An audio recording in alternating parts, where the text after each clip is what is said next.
Amica e amici di Sportisili, un saluto da Marco Genduso e sta iniziando finalmente anche il campionato di Serie D e si presenta subito con una sfida come quella contro il No Camp Capaci e il Palermo Futsal Club.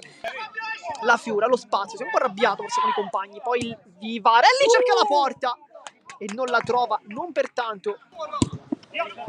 Adesso c'è spazio per Vivarelli che si appoggia su Giordi prima e non trova la via del gol, una grande palla da parte di Vivarelli che qui quasi no in calcio d'angolo e batte quindi su Jean. Pallone alzato, cerca la palla bella per la Fiora! Ed eccolo! Come si presenta il capitano!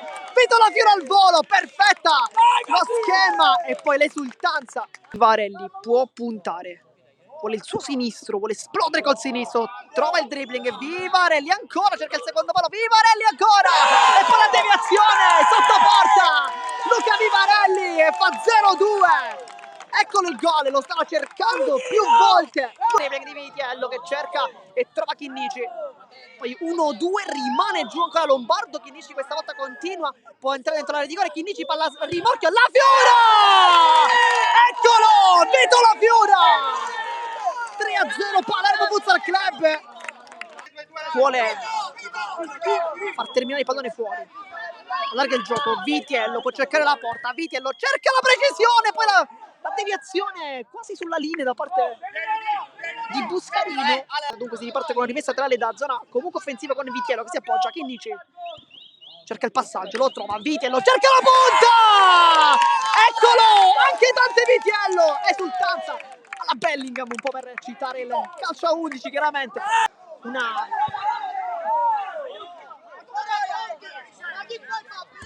poi cerca la conclusione con la punta, Calì trova un miracolo, Lombardo si appoggia, alza il pallone Sino, rischia un poco, poi è ottimo nella sua fase di piegamento Leto che trova Citarda, ancora Leto e poi salva, probabilmente non sulla linea, ma sarebbe terminata fuori.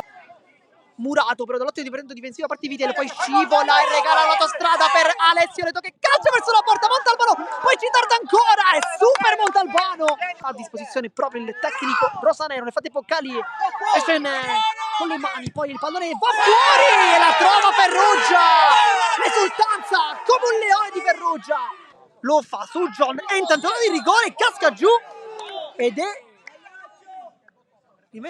che calcio di punizione dovrebbe essere, non calcio di rigore, vediamo, o forse addirittura sta guardando i piedi, così a voglia di dire dove calciare, va Chinnici col sinistro e la parata perfetta da parte di Ziletti e poi il palo di Lombardo, Calina va rimane lì e poi viene fischiato un calcio di rigore, va Ferrugia quindi che va di potenza, Ferrugia di potenza e doppietta per il capitano.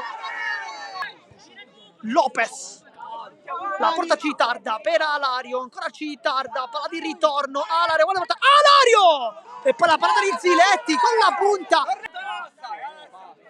Cessino che col mancino aveva calciato anche nel primo tempo, adesso va a calciare nel secondo, va Sino! E qui la parata bassa di Calais. Formazione avversaria, poi entra dentro la di rigore, la scivolata di Citarda, di cui stava probabilmente un gol, Citarda, contrasto perfetto di Buscarino, poi rimane lì, cerca la conclusione con un tocco morbido da parte di Sino, Calì rimane in piedi fino all'ultimo, c'è spazio ancora per un'ultima occasione, si appoggia, ecco Chinnici che può servire al secondo palo, Lopez, guarda la Lopez! E la chiude lui con la punta!